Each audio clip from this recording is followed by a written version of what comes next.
Assalamualaikum. Maaf Pak Ustadz, mengenai pandangan Ustadz mengenai ilmu-ilmu gaib, apakah dibolehkan dalam Islam? Saya pernah diskusi ke teman kalau ilmu-ilmu kayak gitu itu seperti ilmu dukun dan lain-lain. Mohon penjelasan Ustadz. Gaib itu artinya sesuatu yang tersembunyi, sesuatu yang tidak kelihatan. Apakah ilmu gaib itu diperkenankan di dalam Islam?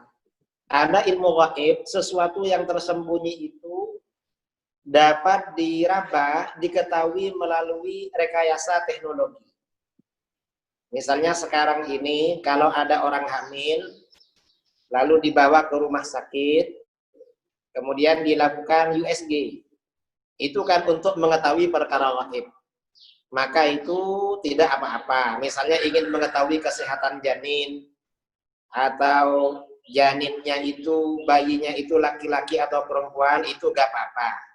Yang penting yang melakukan proses itu sama-sama perempuan. Sama-sama perempuan. Atau kalau laki-laki, kalau ada perempuan jangan pada laki-laki. Kalau laki-laki harus ada perempuan atau ada mahram yang menemani. Kalau seperti itu gak apa-apa. Kemudian ada yang dimaksud ilmu gaib ini ilmu ramalan. Baik meramal hal-hal yang telah terjadi atau meramal hal-hal yang akan terjadi. Kalau yang telah terjadi itu misalnya apa? Misalnya ada orang tadi malam ayamnya hilang. Lalu bertanya pada orang pintar, orang dukun, siapa kira-kira yang mencuri ayam saya? Itu namanya ilmu gaib. Itu tidak boleh. Itu namanya arraf ya. Orang yang mencari tahu hal-hal yang sudah terjadi. Atau yang akan datang, menanyakan nasib. Kira-kira nasib saya ke depan bagaimana? Kira-kira saya ini apa? Ini namanya kahin. Peramal yang akan datang ini sama-sama dilarang dan tidak boleh di dalam agama. Karena di dalam hadis Rasulullah SAW bersabda, "Man ataka kahinan aw arrafan faqad kafara bima unzila ala Muhammad." Sallallahu alaihi wasallam.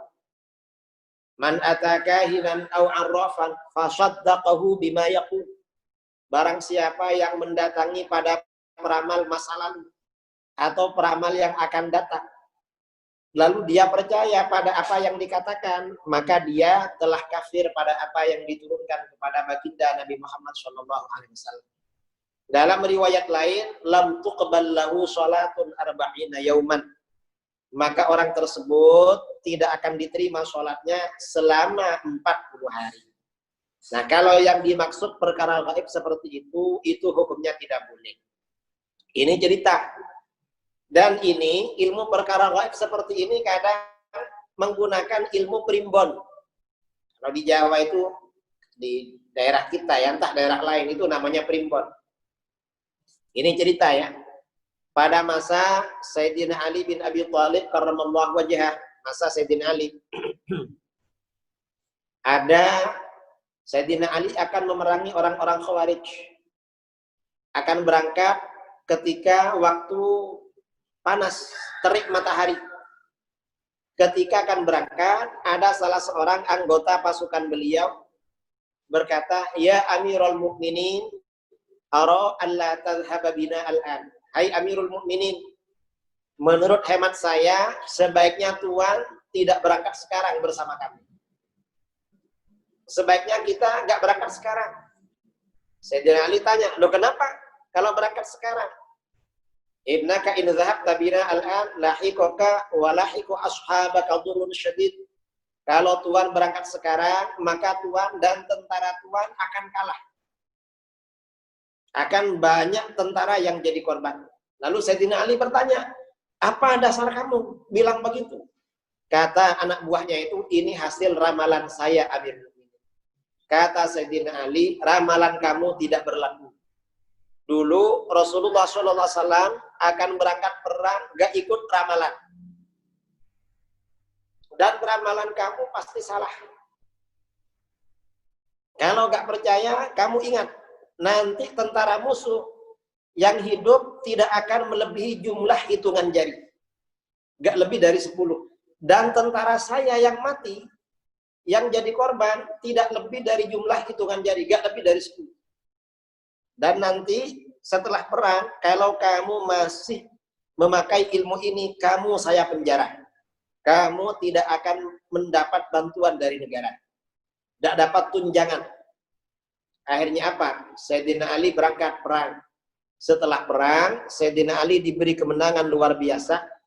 Setelah diteliti, ternyata tentara beliau yang meninggal menjadi korban hanya 7 orang.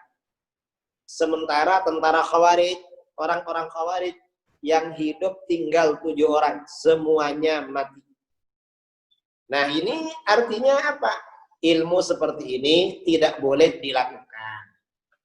Dan kebanyakan yang disampaikan oleh peramal itu bohong. Kalau betul itu hanya ketepatan saja. Dan yang diceritakan biasanya yang kebetulan itu, yang salah itu gak diceritakan biasanya orang-orang seperti ini. Saya kira itu pertanyaan yang tadi, jawabannya agak panjang. Mungkin ada soalan lagi.